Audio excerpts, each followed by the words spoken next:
60 millimeters. That is the entire margin the regulations give you behind the rear axle line, and it is the reason Ferrari has spent this whole season running a wing when nobody else can put one. The device is legal. The FIA confirmed it complies, and the governing body has already rewritten next year's rules so that nobody can do it again. Here is the fact. In the second week of pre-season testing in Bahrain, in February of this year, Charles Leclerc came out of the pits with a small flap mounted behind the exhaust outlet, wrapped around the rear crash structure. It had not been on the car at Barcelona the week before. Ferrari calls it FTM internally. Mark Hughes, writing for Formula1.com, named it a flow-turning device, and that name stuck because it describes what it does better than the word wing does. Everyone assumed it would be protested. Nobody protested it.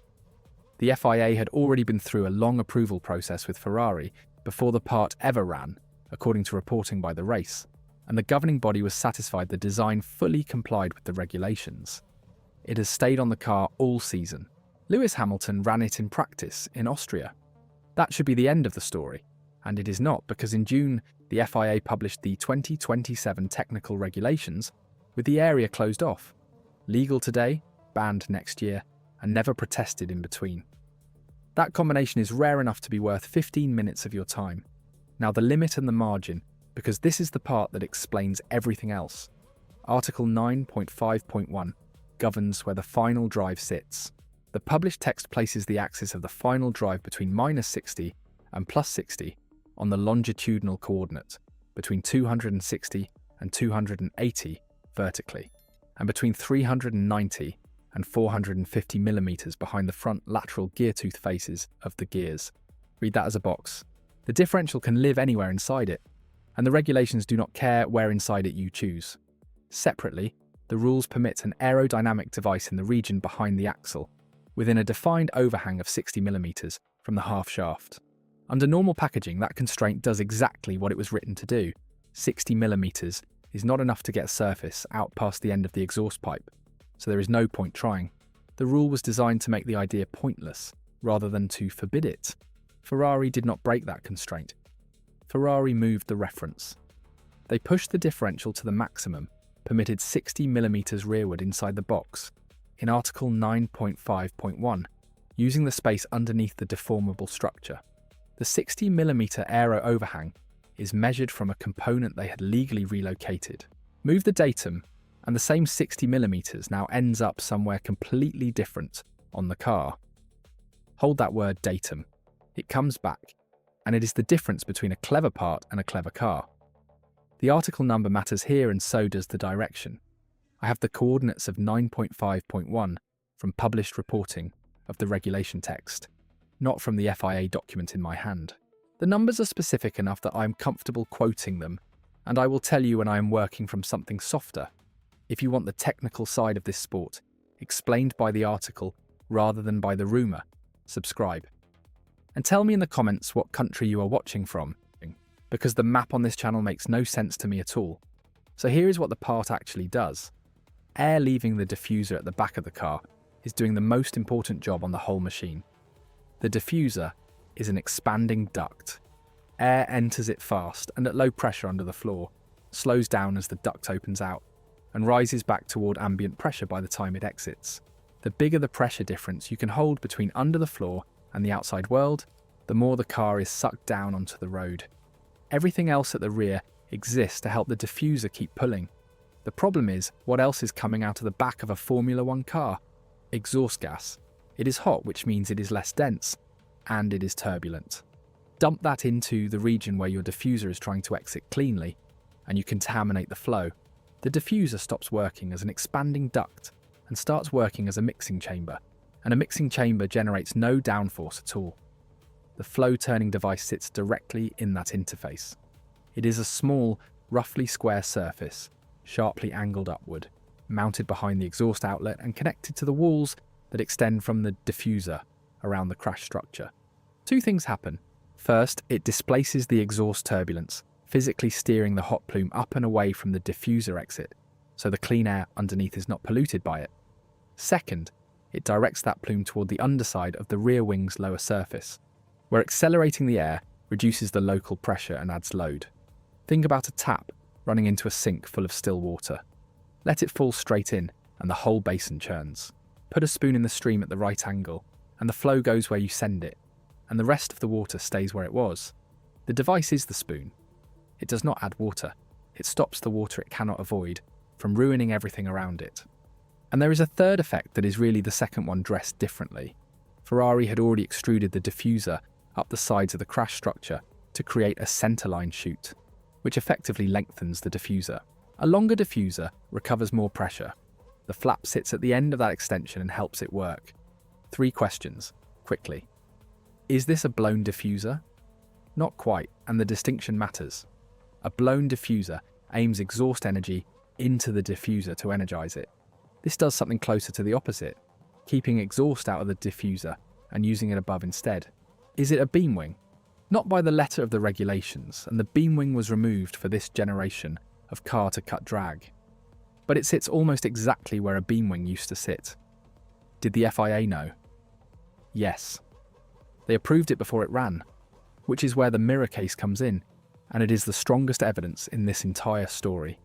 After the 5-week gap following Japan, 6 other teams turned up with devices in the same general region. McLaren, Mercedes, Red Bull, Williams, Alpine and Cadillac, all working under Article C 3.9.2. Haas had something earlier still, in China, and Haas buys the rear of its car from Ferrari, which is not a coincidence. But there is a distinction inside that list that most of the coverage flattened. Those 6 teams exploited an allowance to add surfaces in that area. What none of them could do was reproduce what Ferrari actually built, because Ferrari's version depends on where the differential sits, and the differential is not a part you bolt on at a race weekend. It is the gearbox. It is the rear suspension mounting. It is the crash structure geometry. Ferrari also chose a noticeably smaller exhaust tailpipe than its rivals, which at the time looked like a decision about rear wing pillar packaging, and turns out to have been about creating the physical and thermal space for the flap. So the same idea produced 2 different responses. 6 teams added a wing. 1 team had designed a car around the possibility of adding a wing 8 months earlier. That is the whole gap between copying a part and copying a concept. Loophole in the letter of the rules, or good engineering doing exactly what engineering is supposed to do. Like this video if you think Ferrari earned it. Comment if you think the area should have been closed the moment it appeared. And subscribe, it takes a second. Now the neighbouring parts, because moving a differential 60mm rearward is not free anywhere on this car. The differential and the final drive are heavy, and they sit at the extreme rear. Push that mass backward and you move the centre of gravity backward, which changes weight distribution, which changes how much load the front axle can generate on turn-in and how quickly the rear tyres go off over a stint. The regulations constrain weight distribution, so the recovery has to come from somewhere else, which means ballast placed forward, which means mass you carry without benefit. Then the crash structure. It tapers rearward and, as the race noted, it is one of the few boxes on the car whose position is not completely fixed. Ferrari exploited the limits of that rear legality box in both position and volume.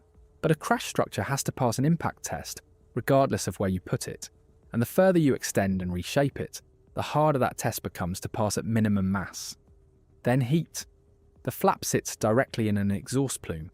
Ferrari built it with a metal upper section specifically to survive the thermal load and ran a temperature strip on the right-hand side of the part through testing to gather real data. That tells you something honest about the confidence level. You do not instrument a part you already understand. And now convert the number, because this is where the season's regulations tie back in. 60mm is roughly the width of 2 fingers. It is a rearward shift you would not notice looking at the car, and that shift is what places an aerodynamic surface in the one region where, under this generation of rules, there is a permanent supply of energy to exploit. Here is why permanent. The 2026 power units draw close to half their output from the electrical side, and that battery has to be refilled. The combustion engine is being used as a generator far more aggressively than before, which means the V6 is running at high revs, producing a steady exhaust flow even through medium and low speed corners, not just on the straights. Under the old rules, exhaust energy largely arrived when you were already flat out. Under these rules, it is there in the slow stuff too. So the device is not worth a fixed amount. It is worth more at circuits where you spend a long time at partial throttle recharging, and less where you are flat out, and the plume is going straight backward anyway. Remember the datum. Here is the payment on that promise. Every part of this advantage traces back to one decision made before the car was built: where to put the final drive inside the box that Article 9.5.1 draws, not the flap. The flap is the visible consequence. Ferrari won this by choosing a coordinate. The timeline runs like this. Ferrari ran the SF26 in basic form at Barcelona, checking the new power unit and confirming the chassis behaved, with the aggressive rear ideas absent. The flap appeared in the second week of testing at Bahrain in February, after an approval process with the FIA. Haas ran a related device in China. 6 more teams brought their own versions after the 5-week break following Japan. In June, the FIA published the 2027 regulations with aerodynamic bodywork around the exhaust tailpipe blocked. Hamilton ran the device in Austria practice. It remains legal for the rest of this season. Which brings us to the structural point, and it is the one that explains why this keeps happening. The regulations for this generation of car were written to stop exactly this. Under the previous wording, bodywork behind the exhaust was prohibited, outright because everyone understood the aerodynamic potential sitting there. The area opened up as a side effect of new box regions drawn to accommodate the twin rear wing pillar arrangement and the tail section. Nobody wrote a rule permitting exhaust wings. A rule permitting exhaust wings emerged from the intersection of 2 other rules that were each written for different reasons. That is how almost every loophole in this sport is born. Not from a gap someone forgot to close, but from 2 closed doors that happen to leave a corridor between them. And a regulation defined by coordinate boxes, which is how the modern rulebook works, produces more of these corners rather than fewer, because every box has edges, and every pair of boxes has a space between them. Here is the question this week's coverage did not ask. If the FIA approved the design before it ran, and remained satisfied it fully complied, then on what basis is it being removed for next year? Not on legality. It is legal, and the governing body has said so. The stated goal is to prevent an increasing amount of aerodynamic development in that area from getting out of control, which is a judgment about future direction, not about compliance. And that is a genuinely different kind of regulatory act. The FIA is not correcting an error here. It is deciding that a legal avenue is one it does not want teams spending money down. You can argue that is exactly what a rule maker should do. You can also argue that a team which designed an entire rear end around a legal reading and had that reading approved in advance has a reasonable grievance about the avenue being closed after one season. I do not think there is a clean answer, and I notice Ferrari has not made a public complaint about it, which is its own kind of information. Stay with me, because the next part is where this device stops being clever and starts being expensive. Follow the plume at the limit. Everything I described works when the exhaust flow is steady and predictable. It is not always steady. Come off the throttle into a low-speed corner and the plume collapses in both volume and temperature within a fraction of a second. Get back on the throttle and it returns.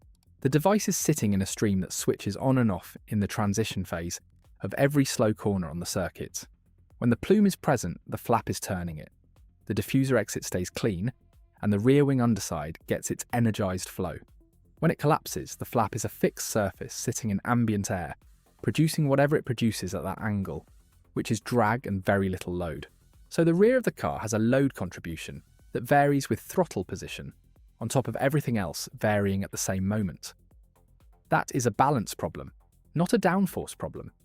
The driver feels the rear go light exactly when he's asking for rotation. And this is why the recharging behaviour matters more than it first sounds. Because the 2026 power units keep the combustion engine spinning hard through medium and low speed corners to generate electricity. The plume is present in places it would not have been under the old rules.